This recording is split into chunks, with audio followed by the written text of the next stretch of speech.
Okay, Michael asked, what are some ways to increase the average views duration, average percentage view? What a great question.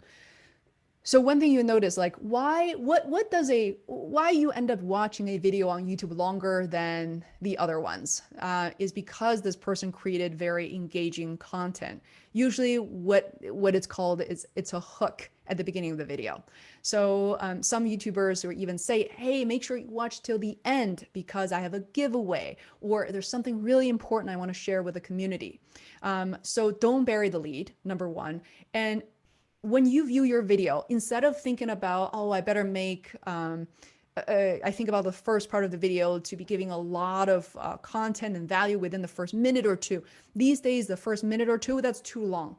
You want to really get in there within the first 15 seconds, even 10 seconds to say, in this video, I'm going to teach you this. Cut to the chase, right? That is really important. And then beyond that, in the middle of the video, these days I challenge myself to make videos shorter. If I start to ramble, blab, not giving as much attention and value, that probably should go out or probably should be part of another video.